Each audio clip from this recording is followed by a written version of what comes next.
ओम श्री सद्गुरु परमात्मने नमः। श्री योग वशिष्ठ महारामायण निर्वाण प्रकरण सर्ग 157। श्री वशिष्ठ जी बोले, हे रामचंद्र जी,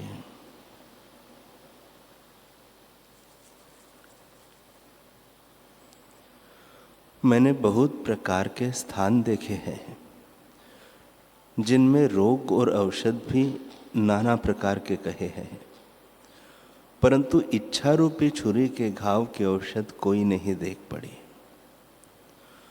वह जब तब पाठ यज्ञ दान और तीर्थ से निवृत्त नहीं होती, और जितने संसार के पदार्थ हैं इनसे भी इच्छा रूपी रोग नष्ट नहीं होता। जब आत्मरूपी औषधि की जावे तभी नाश होता है, अन्यथा किसी प्रकार यह रोग नहीं जाता। हे रामचंद्र जी, जिस पुरुष को ज्ञान प्राप्त होता है उसकी इच्छा स्वाभाविक ही निवृत्त हो जाती है, पर आत्मज्ञान के बिना अनेक यत्नों से भी न जावेगी। जैसे स्वप्न की वासना जागे बिना नहीं जाती और अनेक उपाय करिए तो भी दूर नहीं होती।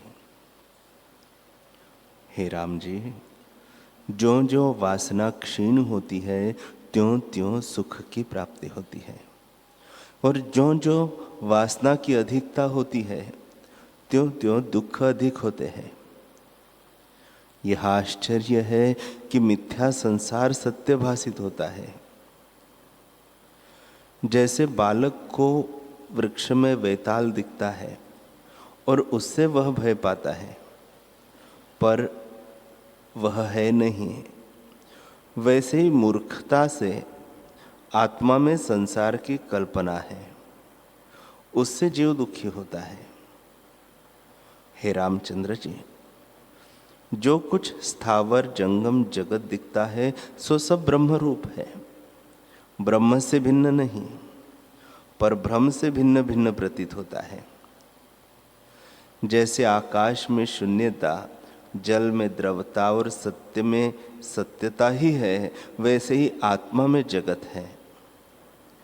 वह न सत्य है और न असत्य, आत्मा अनिर्वाच्य है।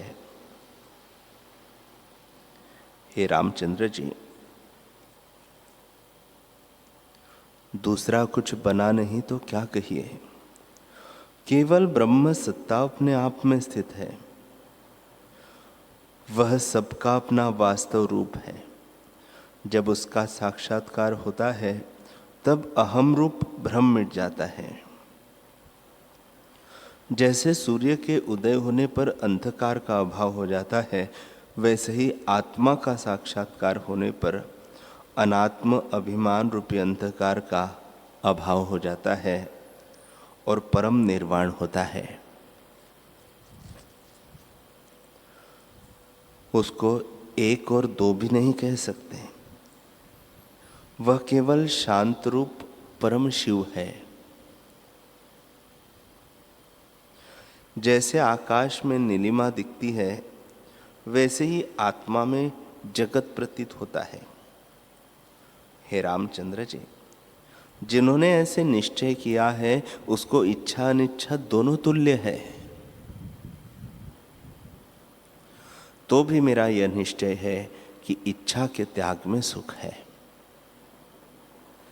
जिसकी इच्छा दिन दिन घटती जाए और आत्मा की ओर आवे, उसको ज्ञानवान मोक्ष भागी कहते हैं, क्योंकि संसार भ्रम से सिद्ध है और अपनी ही कल्पना जगत रूप होकर दिखती है। विचार करने से कुछ नहीं निकलता। संसार के उदय होने से आत्मा को कुछ आनंद नहीं और नाश होने से खेद नहीं होता, क्योंकि वह भिन्न नहीं है। जैसे समुद्र में तरंग उपजते और मिटते हैं, तो जल को हर्ष या शोक कुछ नहीं होता, क्योंकि वे जल से भिन्न नहीं है। वैसे ही संपूर्ण जगत ब्रह्म स्वरूप है, तब इच्छा क्या और अनिच्छा क्या? हे रामचंद्र जी, आदि परमात्मा से जो चित्त शक्ति उठी है, उसमें जब अहम हुआ तब स्वरूप का प्रमाद हुआ, और यही चित्त शक्ति मन रूप हुई। फिर आगे देह और इंद्रियां हुई, और अज्ञान से मिथ्या भ्रम उदय हुआ। इसी प्रकार जीव अपने साथ मिथ्या शरीर देखता है। जैसे जल दृढ़ जलता से बर्फ रूप हो जाता है, वैसे ही चित्त संवित प्रमाद की दृढ़ता से जीव, मन, इंद्रिया देह रूप होता है। जैसे कोई स्वप्न में अपना मरना देखता है, वैसे ही जीव शरीर को अपने साथ देखता है। जब चित्त शक्ति नष्ट होती है, तब शरीर कहा और मन कहा, यह कुछ नहीं भासित होता। जैसे स्वप्न में भ्रम से शरीर आदि दिखते हैं, वैसे ही इस जगत को भी जानो कि मिथ्या भ्रम से उदय है। जब अपने स्वरूप की ओर जीव आवे, तब सभी भ्रम मिट जाते हैं। हे रामचंद्र जी,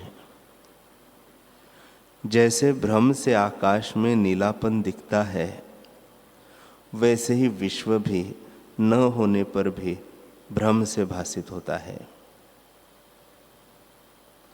आत्मा में यह कुछ आरंभ और परिणाम करके नहीं बना, उसी का स्वरूप है। जैसे आकाश और शून्यता तथा पवन और स्पंदन में कुछ भेद नहीं, वैसे ही आत्मा और जगत में भेद नहीं है। जैसे स्वप्न की सृष्टि अनुभव रूप है, कुछ भिन्न नहीं, वैसे ही जगत और आत्मा अनुभव से कुछ भिन्न नहीं है। हे रामचंद्र जी, चैतन्य आकाश परम शांत रूप है। उसमें देह और इंद्रियां भ्रम से प्रतीत होती है। क्रिया, काल, पदार्थ सब भ्रम मात्र है। जब आत्म स्वरूप में जाग कर देखोगे, तब द्वैत भ्रम निवृत्त हो जाएगा और केवल अद्वैत आत्मा ही प्रतीत होगा। दृश्य का अभाव हो जाएगा। ये पृथ्वी आदि जो तत्व भासित होते हैं, सो अविद्यमान है, और इनकी प्रतिभात होना मिथ्या उदय हुआ है।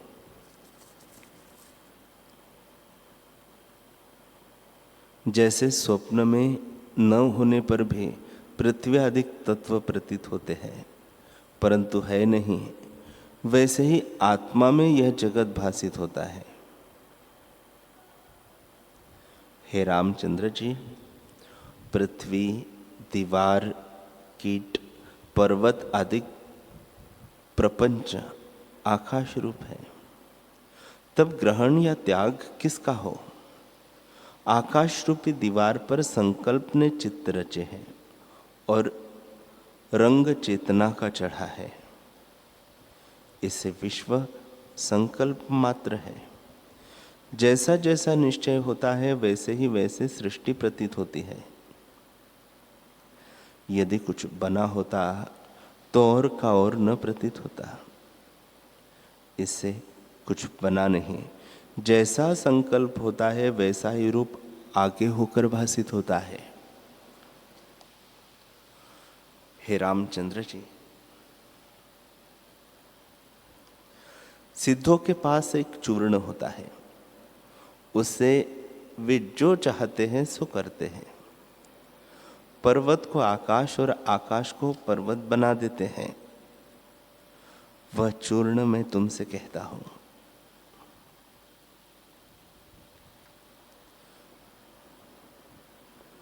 जब चित्त रूपी सिद्ध संकल्प रूपी चूर्ण से फुरता है, तब आत्मा रूपी आकाश में पर्वत हो भासित होते हैं। और जब चित्तरूपी सिद्ध का संकल्प उलटता है तब पर्वत भी आकाश रूप भासित होता है।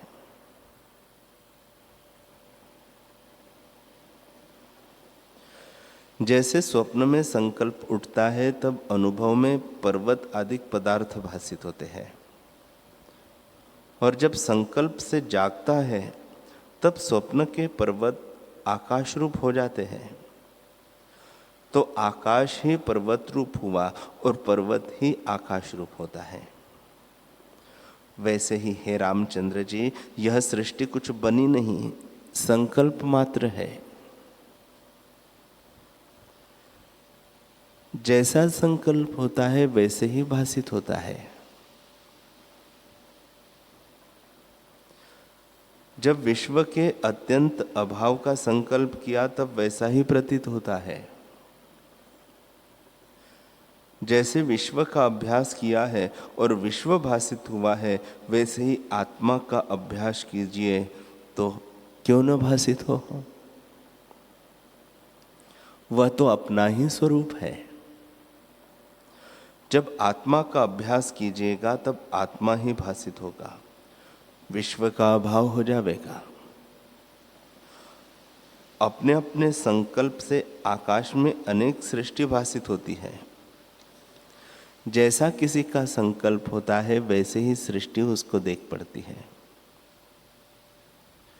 जैसे चिंतामणि और कल्प वृक्ष में दृढ़ संकल्प होता है तो उनसे यथा इच्छित पदार्थ निकल आते हैं, पर वे कुछ बने नहीं और चिंतामणि भी परिणाम को प्राप्त नहीं हुई, ज्यों की त्यों पड़ी है। केवल संकल्प की दृढ़ता से वे पदार्थ भासित होते हैं। वैसे ही यह प्रपंच भी आकाश रूप है। जैसे आकाश में शून्यता है वैसे ही आत्मा में जगत है। हे रामचंद्र जी, सिद्ध के जो वचन फुरते हैं वही संकल्प की तीव्रता होती है। जो चित्त शुद्ध होता है तो दूसरी सृष्टि को भी जानता है। जो पुरुष वचन सिद्ध होने के निमित्त वासना को सूक्ष्म करता है अर्थात रोकता है, तो उसके वचन सिद्ध पाता है, और जैसा संकल्प करता है वैसा ही सिद्ध होता है। हे रामचंद्र जी, जितना यह दृश्य की ओर से उपरत होकर अंतर्मुख होता है उतने ही वचन सिद्ध होते जाते हैं। चाहे वर दे चाहे शाप दे, वह पूरा होता है। हे रामचंद्र जी, एक प्रमाण ज्ञान है कि यह पदार्थ इस प्रकार है। उसका जो नाम रूप है वह सब आकाश रूप ब्रह्मात्र है, आत्मा में और कुछ नहीं। आत्म रूपी समुद्र में जगत रूपी तरंग उठते हैं, वे आत्म रूप ही है। जिसको ऐसा ज्ञान हुआ है उसको इच्छा और अनिच्छा का ज्ञान नहीं रहता और सब आकाश रूप ही भासित होता है। हे रामचंद्र जी, आत्मरूपी फूल में यह जगत सुगंध है। जैसे पवन और निस्पंदन में भेद नहीं, वैसे ही आत्मा और जगत में भी भेद नहीं। हे रामचंद्र जी, पत्थर पर लकीर खींचिए तो वह पत्थर से भिन्न नहीं होती, वैसे ही ब्रह्म से जगत भिन्न नहीं है। हे राघव, देश काल पृथ्वी आदि तत्व और मैं मेरा सब आत्मरूप और अविनाशी है। जिनको ऐसे निश्चय हुआ है उनको राग द्वेष नहीं रहता, उन्हें सब आत्मरूप ही प्रतीत होता है। हरि ओम।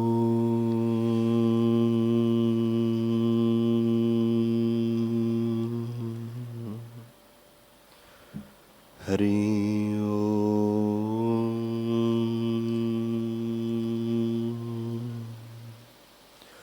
ओम सहना भवतु सहनो भुनक्तु सह वीर्यं करवावहै तेजस्विनावधीतमस्तु मा विद्विषावहै। ओम शांति शांति शांति।